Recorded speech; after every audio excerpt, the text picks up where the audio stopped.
सभी को मेरा नमस्कार। मैं सुमन शर्मा आप सबका स्वागत करती हूँ।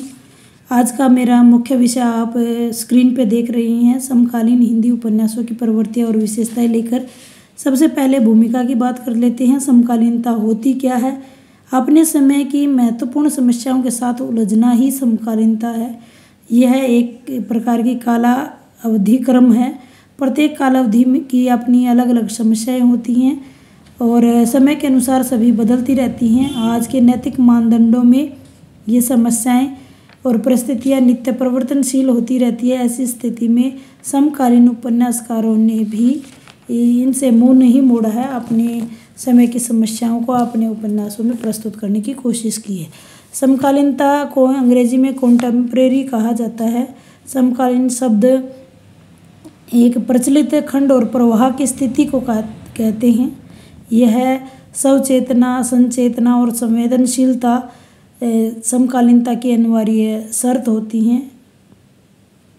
आधुनिकता एक गतिशील आधुनिक स्थिति है जो निरंतर परिवर्तनशील है और यह एक मानसिक प्रक्रिया का नाम है और दोनों का सहसंबंध भी होता है। आइए बात कर लेते हैं समकालीन उपन्यासों की मुख्य विशेषताएं, जो मैंने पॉइंट डायग्राम के थ्रू आपको दिखाने की कोशिश की है और इनमें आप किन किन उपन्यासों को डाल सकते हैं। समकालीन उपन्यासों में सांप्रदायिकता या देश विभाजन, तो आधा गाँव जो कि राही रजा मासूम जी का है, तमस भीष्म साहनी जी का, झूठा सच यशपाल का, कितने पाकिस्तान यह कमलेश्वर जी का 2000 में यह लिखा गया था। भारतीय विभाजन से जैसे अनहोनी और अमानवीय त्रासदी को उपन्यासों का विषय बना करके सांप्रदायिक दंगों के बाद जो भारत और पाकिस्तान में जाने वाले जो शरणार्थी थे उनका दिल दहलाने वाला वर्णन जो है इन उपन्यासों में हमें मिलता है। जो इसके बाद दूसरी विशेषता की बात कर लेते हैं। समकालीन उपन्यासों में सांस्कृतिक मूल्यों का ह्रास या टकराहट, उनका टूटना, जैसे नए मूल्यों व मान्यताएं की स्थापना करने के लिए भारतीय संस्कृति में बिखराव आए। समस्त विकास के लिए पाश्चात्य जगत या पाश्चात्य देशों की सहायता प्राप्त करने के लिए आज भी भारतीय सांस्कृतिक दृष्टि से पिछड़ापन आया है। भारत की वर्तमान संस्कृति न देश की है न विदेश की है। यह बेमेल खिचड़ी कहेंगे तो ज़्यादा उपयुक्त होगा। पाश्चात्य सभ्यता को फैशन और आधुनिकता के नाम देकर अधिकांश स्वतंत्र भारतीय बौद्धिकों ने इसे अपनाया और धीरे धीरे जन सामान्य में इसका स्तर बढ़ रहा है। परिवेश में फैलते मीठे जहर की तरह पाश्चात्य चिंतन व्यक्ति को किसी निर्णय पर पहुंचाकर नहीं छोड़ता है, बल्कि उसे अंतर्द्वंद में विचलित बना देता है। इस प्रकार के उपन्यास है। पहला गिरमिटिया गिरिराज किशोर, दूसरी तरफ महेंद्र भल्ला और पीली आंधी उदय प्रकाश का है। तीसरा जो पॉइंट है हमारा, पारिस्थितिक शोषण पर आधारित समकालीन उपन्यास, यानी पर्यावरण की चेतना पर जागरूक बनाने के लिए बहुत सारे उपन्यासकारों ने उपन्यास लिखे हैं। जो प्रकृति हमारी रक्षक है, आज उसका शोषण भारी मात्रा में हो रहा है। प्रकृति के शोषण के साथ साथ जलवायु भी अब समाप्त होती जा रही हैं और इन्हीं पारिस्थितिक विषयों के प्रति उपन्यासकारों ने हमें सजग बनाने की कोशिश की है। इस सीरीज में जो उपन्यास हैं, संजीव का धार और सावधान नीचे आग है, मोहन पाठक का गगन घटा गहरानी, तेजेंद्र का काला पादरी और नासिरा शर्मा का कुंजाइन। देखिए सारी चीज़ें बुक में मिल जाएंगी, लेकिन इसको एक नज़र में और 3 पेजों पर मैंने समेटने की कोशिश की है, जो आप सबके लिए बहुत अधिक रिवीजन वीडियो आप इसको कह सकते हो। जल्द से जल्द आप एक प्रारूप आपके दिमाग में बन जाए कि प्रश्न में लिखना क्या है, क्या क्या चीज़ें हमें लिखनी चाहिए, क्या छोड़नी चाहिए। नाम देखिए, तथ्यात्मक जानकारी देने से आपका प्रश्न जो है ज़्यादा इफेक्टिव बनता है। अब चौथे पॉइंट की बात कर लेते हैं। समकालीन हिंदी उपन्यासों में भूमंडलीकरण और बाजारवाद। विदेशी गुलामी से मुक्त हुए पूर्वजों ने तो जो बलिदान दिए थे, लेकिन उन्हें भुलाकर जो वर्तमान पीढ़ी है वह अपनी महत्वाकांक्षा में पाश्चात्य संस्कृति के पीछे दौड़ रही है। गुलामी क्या इस दूसरे दौर का नाम भूमंडलीकरण है। यह भौगोलिक और प्रशासनिक सीमाओं से परे संसार से ऊपर एक ही बाजार बनाने का कार्य है। आर्थिक उदारीकरण और निजीकरण के द्वारा भूमंडलीकरण सामान्य जनजीवन को कठिन बना रहा है। इसकी रंगीन दुनिया में आकर भारत की एक नई सांस्कृतिक पतन की पीढ़ी तैयार हो रही है। और इस सीरीज में इससे सजग बनाने के लिए हमारे उपन्यासकारों ने बाजार की चकाचौंध से जागरूक बनाने की कोशिश की है। अलका सारावगी की कली कथा, बाया बाईपास, रविंद्र वर्मा का 99, उदय प्रकाश का पीली आंधी। अगला पॉइंट है समकालीन उपन्यासों में गांधीवादी चिंतन। देखिए, भूमंडलीकरण, उदारीकरण, निजीकरण से युवा पीढ़ी भारतीय संस्कृति से दूर होती चली जा रही है। इसे पुनर्जीवित करने के लिए गांधीवाद को दोबारा से उनके दर्शन को, उनकी जो अपनेपन को, उनके जुड़ाव को, उनकी सांस्कृतिक और मातृभाषा प्रेम को दोबारा से लौटाना होगा। और वो हमारे उपन्यासकारों ने अपनी जिम्मेदारी समझी और इस चिंतन को अपने उपन्यासों का विषय बनाया। गिरिराज किशोर जी का पहला गिरमिटिया, वीरेंद्र जैन का डूब, मैत्री पुष्पा का चाक और अलमा कबूतरी इस प्रकार के उपन्यास हैं। ऐसी अर्थव्यवस्था है जिसमें मुट्ठी भर लोग उपयोग करते हैं। ऐसी स्थिति में इस प्रकार के लिए बाध्य है कि हम अपने वर्तमान वैश्वीकरण के मूलाधारों पर गौर करें और गांधीवाद के विकल्प को पुनः जीवित बनाएं। गांव का जो प्रतीकात्मकता रह चुकी है उसको आत्मनिर्भर बनाने की कोशिश करें। अगली मुख्य विशेषता है समकालीन उपन्यासों में ऐतिहासिकता। देखिए, इतिहास अतीत का अंश होता है और इसके प्रत्यक्ष अनुभवों से बहुत कुछ सीखा जा सकता है। यह ऐतिहासिकता होती है तथ्यों की व्याख्या और विश्लेषण करके निष्कर्ष प्रस्तुत किए जाते हैं, उसे हम इतिहास कहते हैं। बहुत सारे उपन्यासकारों ने इसी को का वर्ण विषय बना करके, जैसे कमलाकांत त्रिपाठी का पाही घर, अमृतलाल का करवटे और कृष्णा सोबती का जिंदगी नामा, विश्वंभरनाथ उपाध्याय जी का जाग मचंदर गोरखाया इत्यादि उपन्यास लिखे गए हैं। रामदास का पौधा जो हजारी प्रसाद द्विवेदी द्वारा लिखा गया है। इसके अलावा महासमर जो महाभारत को आधार बनाकर लिखा गया है। बहुत सारे ऐसे उपन्यास हैं जो व्यापक दृष्टि लिए हुए हैं। समकालीन उपन्यासों में आंचलिकता की बात करें तो मैला अचल फणीश्वरनाथ रेणुका, चाक मैत्री पुष्पा का, जहाँ जंगल शुरू होता है संजीव का और पार वीरेंद्र जैन का। आंचलिकता एक क्षेत्र विशेष के जनजीवन के यथार्थ और सर्वांगीण चित्र को प्रस्तुत करता है। वहाँ की अच्छाइयाँ, बुराइयाँ, वहाँ की विशेषताओं को यानी अंचल विशेष को केंद्र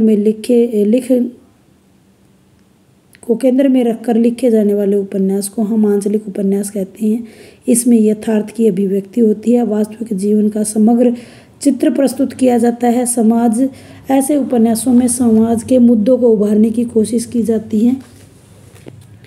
आइए अगली विशेषता की तरफ चल पड़ते हैं। समकालीन उपन्यासों में दलित विमर्श। जैसा आप जानते हो कि स्वर्ण समुदाय द्वारा कुछ एक जातियों को अस्पृश्य माना जाता है, जिसे दलित जो दबा हुआ कुचला हुआ होता है, ऐसे वर्ग को ऊपर उठाने में जिस विश्लेषण विचार विमर्श पर साहित्य रचा गया उसे हम दलित विमर्श कहते हैं। इस संदर्भ में जगदीश चंद्र का नरक कुंड में वास, शैलेश मिटियानी का स्पर्शगंधा, अलमा कबूतरी की मैत्री पुष्पा का अलमा कबूतरी और जयप्रकाश करदम का छप्पर उपन्यास हैं जो इस प्रकार की विशेषताओं को लिए हुए हैं। नटों के कबीलाई जीवन को दिखाते हैं तो कहीं बुंदेलखंड के क्षेत्र को दिखाते हैं। ये जो सामाजिक उत्पीड़न के शिकार, प्रशासनिक और शैक्षणिक व्यवस्था में जो अमानवीय ढांचे में पिसते छटपटाते दलित वर्ग का चित्रण दिखाया जाता है।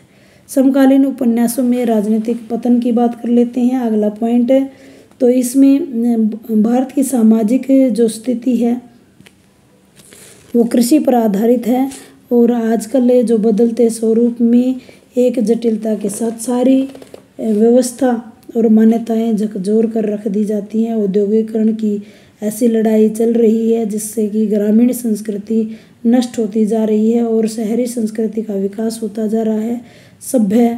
शहरी जो सभ्यता है उसमें भीड़ बढ़ती जा रही है और व्यक्ति अकेला और अजनबी महसूस करता जा रहा है। लोकतांत्रिक व्यवस्था में जो शोषण है वो और ज़्यादा बढ़ता जा रहा है। व्यवस्था के जिम्मेदार लोगों के प्रति इन उपन्यासकारों ने आक्रोश भावना को जताया है और जो समकालीन परिवेश में राजनीति का जो स्वरूप हो गया है, गुटबाजी, चमचागिरी और अवसरवादिता, ये भारतीय राजनीति का अंग बनते जा रहे हैं। आज की राजनीति में पुलिस की दलाली, गुंडागर्दी, शोषण की प्रवृत्ति आम हो चुकी है। नेतागण राजनीतिक अधिकारों का दुरुपयोग करके भ्रष्टाचार का खुलेआम आश्रय लेते हैं। ऐसे विषय बनाकर हमारे उपन्यासकारों ने उपन्यासों में लिखा है। उदय प्रकाश का पीली छतरी वाली लड़की, अलका सारावगी का कली कथा वाया बाईपास और विभूति नारायण का किस्सा लोकतंत्र और श्रीलाल शुक्ल का विश्रामपुर का संत।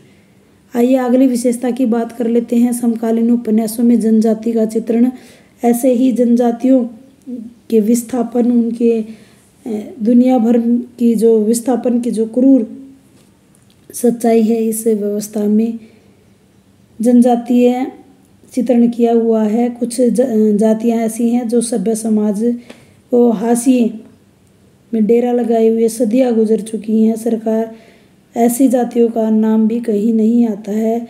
इन जनजातियों में गरीबी, अशिक्षा, भूख इत्यादि है और विकास के नाम पर उनके अस्तित्व को भी, यानी विकास का नाम तो बड़ी दूर की बात है, उनके अस्तित्व को भी खतरा हो चुका है। तो ऐसे उपन्यास संजीव का जंगल जहाँ शुरू होता है, राकेश कुमार का पठार पर कोहरा, श्री प्रकाश का जहाँ बास फूलते हैं, ऐसे ही प्रवासी भारतीयों की समस्याएं जो भारतीय अपनी आजीविका की तलाश में बेहतर जिंदगी की उम्मीद में विदेशों में जाकर रहते हैं, उन्हें हम प्रवासी भारतीय कहते हैं।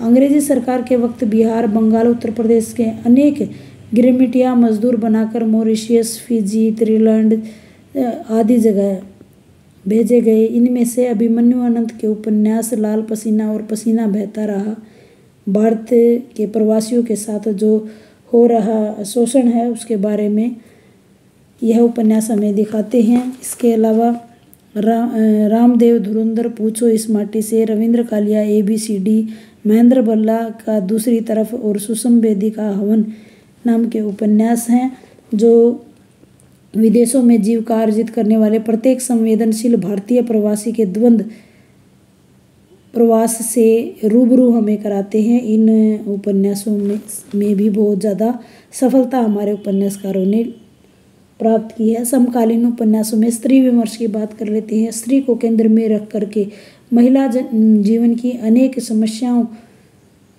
के प्रति उपन्यासकारों ने बड़ी संजीदगी के साथ महिलाओं को शिक्षित, कामकाजी और संभ्रांत जीवन की अनेक समस्याएं हैं उनके बारे में लिखा है। कठकुला, मृदुला गर्ग, अगनपाकी, मैत्री पुष्पा, शेष, कादम्बरी, अलका सारावगी, छिन्नमस्ता, प्रभा खेतान।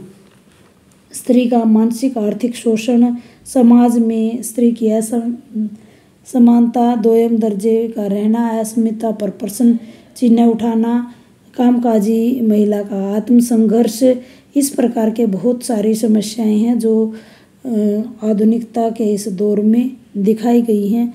अंत में निष्कर्ष की बात कर लेते हैं। विषय वस्तु की दृष्टि से समकालीन हिंदी उपन्यास का जो विषय है वो उसका आकाश बहुत ही विशाल है।